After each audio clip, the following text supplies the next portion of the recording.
Nah, ini nih bagian asiknya kalau ngomongin kripto.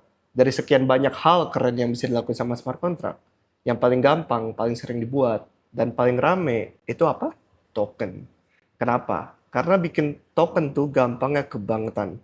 Udah ada template-nya, kita tinggal ganti nama, bikin logo simple, ganti sedikit parameter, jadi. Makanya sekarang token di blockchain tuh udah kayak bintang di langit, banyak betul. Tapi gampang bikin ini bukan berarti gampang sukses. Banyak token lahir hari ini nih, mati besok. Atau bahkan 5 menit kemudian. Di video ini gue bakal jelasin cara bedain mana yang beneran proyek, mana yang cuma jebakan Batman. Oke, kita mulai dari yang paling basic dulu.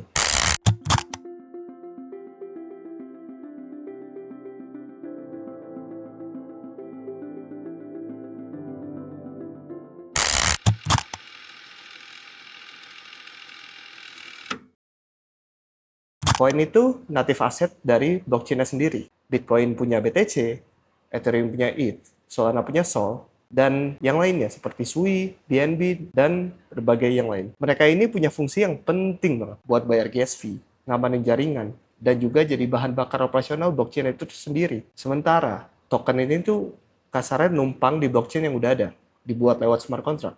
Di Ethereum kita punya token ERC20. Di Solana ada juga namanya SPL token. Dan semua token-token lain di luar native coin itu biasanya masuk kategori token seperti meme coin, utility token, altcoin, bahkan token-token RWA. Bedanya jelas. Bikin koin itu ribet banget. Harus bikin blockchain baru, bikin validator baru, bikin ekosistem baru, bikin token tinggal deploy template smart contract langsung jadi. Sekarang kita akan bahas tokenomics.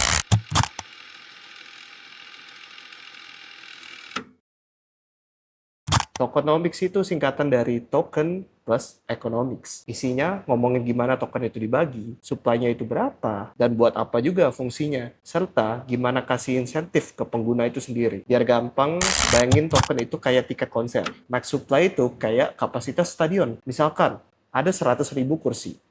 Total supply itu tiket yang dicetak. Misalkan, 80.000. Circulating supply itu tiket yang udah dijual sekarang. Misalkan, 50.000. Market cap itu harga dikali circulating supply. Dan ada lagi FDV ataupun fully diluted valuation. Itu harga dikali total supply. Supply itu bisa juga berubah sebenarnya. Bisa nambah lewat minting ataupun berkurang lewat burning.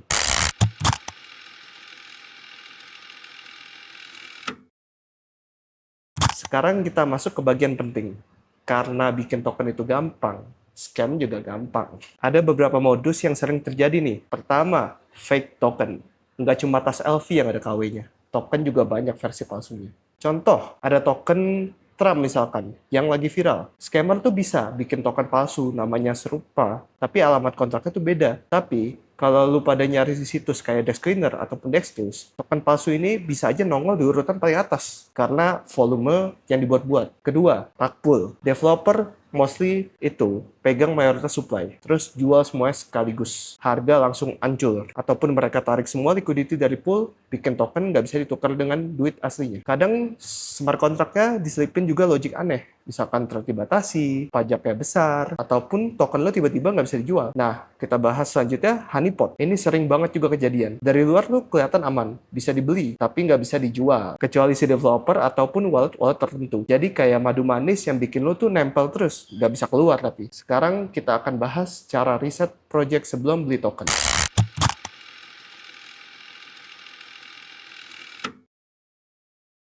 Pertama, kita cek sisi fundamental. Lihat, apakah website resmi, sosial media itu benar atau enggak, komunitasnya aktif atau cuma bot. Kedua, verifikasi kontrak address dari sumber resmi, bukan cuma dari grup random. Ketiga, cek tokenomics. Kalaupun distribusi berat ke tim atau early investor, hati-hati, mereka bisa jual kapanpun. Keempat, analisa teknikal.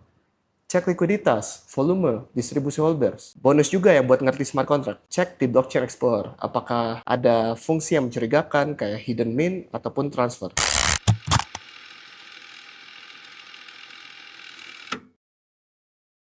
Sekarang, lo udah ngerti bedanya koin sama token. Paham tokenomics dan tahu juga refleknya. Next, kita akan bahas soal tokenisasi. Gimana cara ubah aset dunia nyata kayak properti ataupun saham jadi token di blockchain.